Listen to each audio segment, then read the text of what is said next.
lebte e nder yanande. On fof e wasdi jogade damal e volontaire e hema an qabri ñibbidɗo rutti kadi faade. ولو ترى إذ الظالمون في غمرات islam en andin men wonande neɗɗo so maayi ha yimɓe ɓe ndondi goski makka faarude e yanande makka so tawi fittandu kono malanu ndu wonat e wi jawne ɗe nowe kam so tawi kono malkisanu ndu wiyata woyi heegam holto paaruɗon kam caggal juulede nde goski ki hankadin yimɓe ɓe gona e wirnude mayɗo o ɗabri o ena haala ene wiya ko min woni suudu tumarankeeru, ko min woni suudu yeewede, ko min woni suudu leydi, ko min woni suudu gilɗi. Annabi sallallahu alayhi wa sallam ena haala wi neɗɗo soko waɗama e nder kabri makka fittandu ndu eno rutto e makka hawnan pele sam wonande yimɓe ɓe ganduɗa taw ko wirnuno ɓombo. caggal ɗum malaikeji ɗiɗi ne gara e makka nakir e munkar joƴƴinamba goni e namdadombo. so tawi ko julɗo gonɗinɗo Allah en mbiyamba holmbo woni joomi, Allah woni joomam.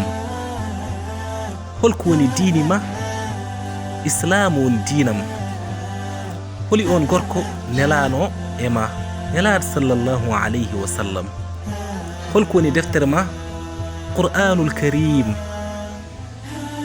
andintuma mi jangi deftere nde caggal ɗum gonɗinim hankadi refti hen wonandi o malama o yajnane kabri o ken fonno soynandi yittere makka huude e hendu aljanna e mbeleyeku mum woni e wuttude makka yaha ɓoye seeɗa onan noddowo en noddo e dow asmane ene wi wonande maccuɗamo gonɗi bertanemo bertu toon to aljanna guddirnemo dammuɗo aljanna ha ɓoye seeɗa gorko goto jooɗɗo yeeso joom tekki laaɓɗe joom hendu urdu ara e makka woni e wiɗa hettini kam min woni golle ma jooɗɗe ga e aduna.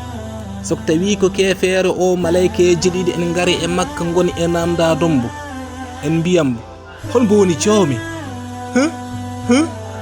mi anda. holko woni diini ma? mi anda. holi gorko nelanoɗo e mon? mi anda. malaikeji ɗe mbiyamba a andani a dursani bima'ana a jabaki. ndeysan miskino o ɓennani examen muɗum hankidin lefte Allah ɗe gon e fuɗɗade e makka. onan noddanu en noddodo asmana en wi o fenata bertanemo toon to jeygol bertu makka. malayika o ƴetta martu jamdi fiyambo ɗum, martu mo ganduɗa so fiyama montagne mawɗo wontata ko nduufiri o fiye haw naata nder leydi. Allah ruttinamba kadi no watunoni o rutto.